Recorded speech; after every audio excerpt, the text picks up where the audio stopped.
कांग्रेस की भारत जोड़ो यात्रा का 29वां दिन। कर्नाटक के मांड्या में यात्रा में शामिल हुई पार्टी अध्यक्ष सोनिया गांधी।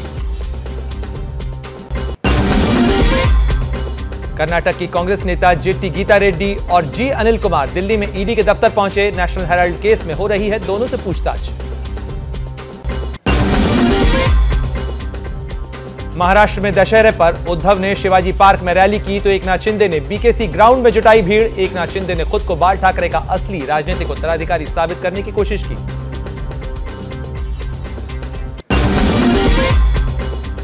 दशहरा रैली में उद्धव ठाकरे का सीएम एकनाथ शिंदे पर बड़ा हमला। शिंदे को बताया कटप्पा, कहा कटप्पा को जनता माफ नहीं करेगी। दूसरों के पिता के नाम पर वोट मांग रहे हैं, उनका खुद का अपना कोई विचार नहीं है। उद्धव ठाकरे का शिंदे गुट पर निशाना। मैं सिर्फ उद्धव नहीं बल्कि उद्धव बाला साहब ठाकरे हूं। वो कुछ समय के लिए गद्दी पर हैं, लेकिन ये गद्दी शिवसैनिकों की है। सीएम एकनाथ शिंदे ने भी किया उद्धव ठाकरे पर पलटवार। कहा हमने गद्दारी नहीं गदर किया है। गद्दारी तो 2019 में महाविकास आघाड़ी बनाकर की गई थी। अपने पिता को विचारों को बेचने का काम किया है। शिवसेना मेरी या उद्धव की नहीं बल्कि बाला साहब ठाकरे की है। सीएम एकनाथ शिंदे ने हरिवंश राय बच्चन की पंक्तियां ट्वीट कर लिखा, मेरे बेटे बेटे होने की वजह से मेरे उत्तराधिकारी नहीं बल्कि मेरे उत्तराधिकारी ही मेरे बेटे होंगे। उद्धव ठाकरे का बीजेपी पर हमला। कहा हमने बीजेपी को छोड़ा, हिंदुत्व को नहीं। हमने हिंदुत्व सिखाने की जरूरत नहीं। ये लोग बताएं कि जिन्ना की कब्र पर किसने घुटने टेके थे और नवाज शरीफ के घर कौन गया था। दिल्ली के डिप्टी सीएम मनीष सिसोदिया ने उपराज्यपाल को चिट्ठी लिखी। कहा एमसीडी में 6000 करोड़ रुपए का घोटाला हुआ। 2 महीने पहले सीबीआई जांच के लिए आपने चिट्ठी लिखी थी, आपने जांच के आदेश क्यों नहीं दिए। राजस्थान के प्रशासनिक अमले में किया गया बड़ा फेरबदल। राजस्थान प्रशासनिक सेवा के 201 अफसरों के तबादले किए गए। जम्मू कश्मीर के पूर्व मुख्यमंत्री फारूक अब्दुल्ला का डांस वाला अंदाज नजर आया। जम्मू के किश्तवाड़ में लोकगीत पर झूमने से खुद को नहीं रोक पाए और डांस करना शुरू कर दिया।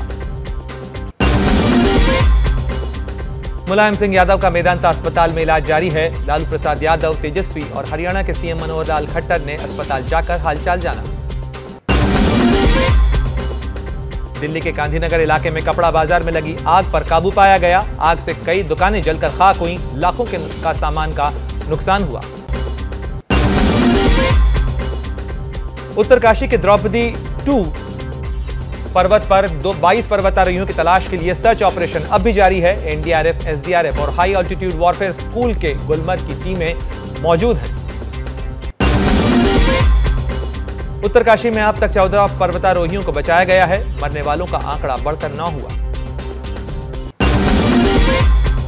उत्तराखंड के बागेश्वर में कार खाई में गिरी, 3 युवकों की मौत। एक की हालत गंभीर है, उसे अस्पताल में भर्ती कराया गया जहां उसका इलाज चल रहा है। पौड़ी बस हादसे में हुआ बड़ा खुलासा। बस के पीछे चल रही गाड़ी के ड्राइवर ने कहा बस में पहले से कुछ खराबी थी। पौड़ी बस हादसे में 33 लोगों की मौत, 19 लोग घायल। 24 घंटे बाद बचाव का कार्य खत्म हुआ। बारातियों से भरी बस खाई में गिरने से यह हादसा हुआ था। हिमालयी क्षेत्र में भारी बारिश का अनुमान। उत्तराखंड के पूर्वी और मध्य इलाकों में भारी से बहुत भारी बारिश की चेतावनी जारी की गई है।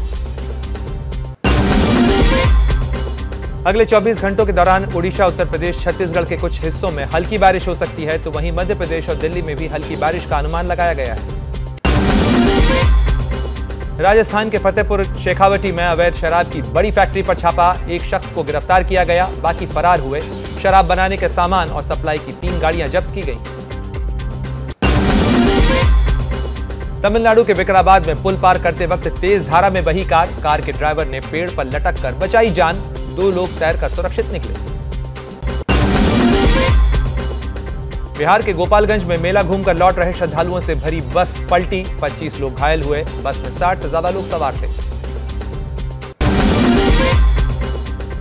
मध्य प्रदेश के मंदसौर में आस्था के नाम पर अंधविश्वास का खेल। धधकते अंगारों में चलते दिखे लोग। हैरानी की बात यह है कि पुलिस ने लोगों को रोका नहीं।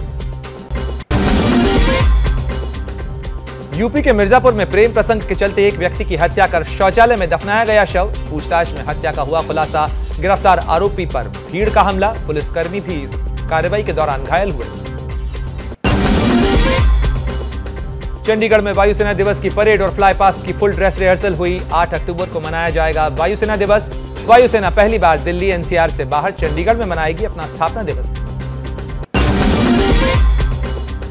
अमेरिका के इंडियाना की पर्ड्यू यूनिवर्सिटी में एक भारतीय छात्र मनीष छेड़ा की हत्या। छात्र का रूममेट हत्या के आरोप में गिरफ्तार। आरोपी छात्र दक्षिण कोरियाई मूल का है। जोशीमठ के इलाके में 31 अक्टूबर से पर्यटकों के लिए बंद हो जाएगी फूलों की घाटी। इस साल टूटा है पर्यटकों का रिकॉर्ड। अब तक करीब 21,000 सैलानी इस इलाके का दीदार कर चुके हैं। टाटा का नया mutual fund Tata Nifty mid cap launch किया गया। पैसा लगाने का यह शानदार मौका है। 17 अक्टूबर तक इस फंड में निवेश किया जा सकता है। टेलीकॉम मंत्रालय ने देश भर में अगले 500 दिनों में नए मोबाइल टावर लगाने को मंजूरी दी है। 26,000 करोड़ की लागत से 25,000 नए मोबाइल टावर लगाए जाएंगे, जिससे देश में डिजिटल इंफ्रास्ट्रक्चर सुधरेगा। यूपीआई पर 2,000 रुपए तक के ट्रांजैक्शन के लिए रुपए क्रेडिट कार्ड के इस्तेमाल पर अब कोई चार्ज नहीं लगेगा। भारतीय रिजर्व बैंक ने एक सर्कुलर में इस बात के निर्देश दिए। अब किसी भी लैपटॉप में मिल सकेगी फिंगरप्रिंट की सुविधा। लैपटॉप को बिना पासवर्ड के भी खोला जा सकेगा। अमेज़न पर लिस्टेड हुआ कम कीमत वाला नया स्कैनर डिवाइस बिना फिंगरप्रिंट वाले लैपटॉप में भी हो सकेगा इसका इस्तेमाल। सैमसंग गैलेक्सी A14 के नए फीचर लीक हुए। ट्रिपल कैमरा सेटअप के साथ होगा ये लॉन्च। डिवाइस में साइड माउंटेड फिंगरप्रिंट सेंसर भी हो सकता है। स्मार्टफोन में 5G कनेक्टिविटी की सुविधा भी दी जाएगी। क्या मजबूरी है मेरी, बताइए। मैं अभी आपको बताती हूँ कि मैंने ओए होए होए होए नमकीन के चटकारे लेते हुए टकटकी मार के डिबेट शो को पॉज रिपीट कर करके देख रहे हैं जोगिंदर जी। इनकी तरह आप भी देखें अपने फेवरेट डिबेट्स को रिपीट कर और डाउनलोड कीजिए एबीपी लाइव ऐप अपने स्मार्ट टीवी पर।